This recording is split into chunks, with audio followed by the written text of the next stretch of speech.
jungle.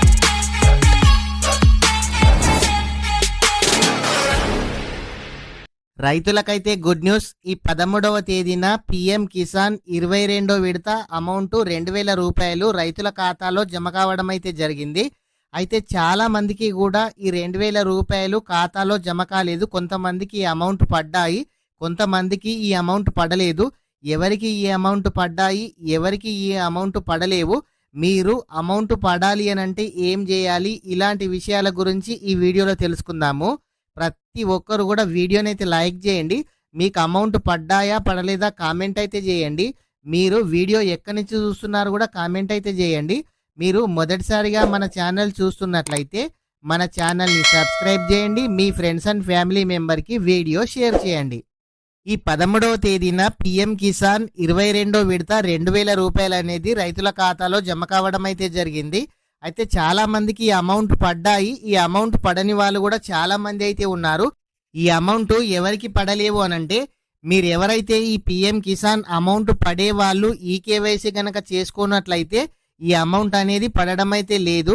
కాబట్టి ప్రతి ఒక్కరు కూడా మీరు ఈ కేవైసీ చేసుకున్నారా చేసుకోలేరా ఒకసారి అయితే చెక్ చేసుకోండి. దానితో పాటు agri stack registration, farmer registration అయితే కంపల్సరీగా చేసుకోవాలి. కేంద్ర ప్రభుత్వ పథకాలు, సబ్సిడీ బెనిఫిట్స్ పొందాలి అనంటే మీరైతే farmer ID, agri stack farmer registration చేసుకున్న వాళ్లకు మాత్రమే ఈ అమౌంట్ 2000 రూపాయలు అనేది ఖాతాలో జమ చేయడం అయితే జరిగింది.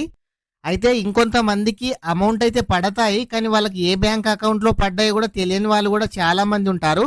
ఈ ఎన్పిసిఐ మీ ఆధార్ కార్డుకి ఏ బ్యాంక్ అకౌంట్ లింక్ అయిందో ఆ ఖాతాలో మాత్రమే ఈ 2000 రూపాయలు అనేది జమ చేయడం అయితే జరుగుతుంది. చాలా మంది ఏమనుకుంటారు, మీరు రెగ్యులర్గా ఏ బ్యాంక్ అయితే వాడుతున్నారో దాంట్లోనే డబ్బులు పడతాయి అనుకుంటారు. కానీ మీరు అనుకోకుండా వేరే అకౌంట్ ఓపెన్ చేసినా కానీ, లేదంటే పోస్టల్ ఆఫీస్ అకౌంట్ ఓపెన్ చేసినా, ఎయిర్టెల్ పేమెంట్ బ్యాంక్ కానీ, ఫినో పేమెంట్ బ్యాంక్ కానీ, మీరు రకరకాల బ్యాంక్స్ ఓపెన్ చేసినప్పుడు ఆటోమేటిక్ మీకు ఎన్పిసిఐ లింక్ కావడం అయితే జరుగుతుంది. కాబట్టి మీ ఆధార్ కార్డుకి ఏ బ్యాంక్ అకౌంట్ లింక్ ఉందో చెక్ చేసుకోండి. మీకు ఏ విధంగా చెక్ చేసుకోవాలో తెలియకుంటే కూడా మన ఛానల్లో ఇదివరకే వీడియో చేయడం అయితే జరిగింది. మీకు ఎవరికి ఏ డౌట్ ఉన్నా ఆ వీడియో చూసి మీరైతే పూర్తి వివరాలు అయితే తెలుసుకోండి. అయితే ఒకే రేషన్ కార్డులో ఇద్దరికి అమౌంట్ వచ్చే వాళ్ళు కూడా కొంతమంది అయితే ఉన్నారు. అట్లాంటి వాళ్ళకు కూడా ఈ 22వ విడత అమౌంట్ నిలిపివేయడం అయితే జరిగింది. అదేవిధంగా ఈ ఐటీ కట్టే వాళ్ళకు కూడా ఇప్పుడు 22వ విడత అమౌంట్ అయితే పడలేదు. గవర్నమెంట్ జాబ్ చేసే వాళ్ళకు కూడా ఈ అమౌంట్ అయితే పడలేదు. అదేవిధంగా ఈ ఇన్కమ్ ఎక్కువగా ఉన్న వాళ్ళకి కూడా ఈ 22వ విడత 2000 రూపాయలు అనేది ఈ రైతుల ఖాతాలో జమ కాలేదు. అదేవిధంగా ఈ బెనిఫిషరీ లిస్టులో మీ పేరు ఉందా లేదా చెక్ చేసుకోమని ఇదివరకే మన ఛానల్లో చాలా వీడియోస్లో కూడా చెప్పడం అయితే జరిగింది. ఈ బెనిఫిషరీ లిస్టులో మీ పేరు ఉన్న వాళ్ళకు మాత్రమే ఈ అమౌంట్ అయితే పడ్డాయి. లిస్టులో పేరు లేని వాళ్ళకైతే ఈ అమౌంట్ అయితే పడలేదు. మీరు ప్రతి ఒక్కరు కూడా చెక్ చేసుకోండి.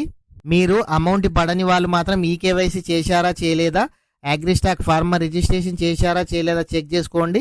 అదేవిధంగా మీ ఆధార్ కార్డుకి ఏ బ్యాంక్ అకౌంట్ లింక్ అయిందో చెక్ చేసుకోండి. ఈ ఐటీ రిటర్న్ కట్టే వాళ్ళు, గవర్నమెంట్ జాబ్ చేసే వాళ్ళు, ఈ ఇన్కమ్ ఎక్కువగా ఉన్న వాళ్ళకు కూడా అమౌంట్ అయితే పడలేదు. ఈ బెనిఫిషరీ లిస్టులో కూడా పేరు ఉందా లేదా కూడా చెక్ చేసుకోండి. ఈ లిస్టులో ఏ విధంగా చెక్ చేసుకోవాలి పేరు అని కూడా మన ఛానల్లో ఇదివరకే వీడియో చేయడం అయితే జరిగింది. ఈ అన్నిటితో పాటు ఇంకో రీజన్ ఏం తెలిసింది అనంటే, ఈ శనివారం ఆదివారం బ్యాంకులకు హాలిడే సెలవు ఉంది కాబట్టి ఈ రైతుల ఖాతాలో అమౌంట్ పడలేదు. మీకు కంపల్సరీగా ఈరోజు కానీ రేపు కానీ ఈ పీఎం కిసాన్ అమౌంట్ 22వ విడత 2000 రూపాయలు అనేది రైతుల ఖాతాలో జమ చేయడం అయితే జరుగుతుంది. మీరు ఎవరు కూడా టెన్షన్ పడాల్సిన అవసరం అయితే లేదు. మీకు ఎవరికి ఏ డౌట్ ఉన్నా కామెంట్ అయితే చేయండి. ఇలాంటి ప్రభుత్వ పథకాలు, ఆన్లైన్ స్కీమ్కు సంబంధించి మన ఛానల్లో రెగ్యులర్గా వీడియోస్ అయితే చేయడం అయితే జరుగుతుంది. ఇలాంటి అప్డేట్స్ కనుక మీరు మిస్ కావద్దు అనుకుంటే మన ఛానల్ని సబ్స్క్రైబ్ చేయండి. మీ ఫ్రెండ్స్ అండ్ ఫ్యామిలీ మెంబర్కి వీడియో షేర్ చేయండి. Thank you friends.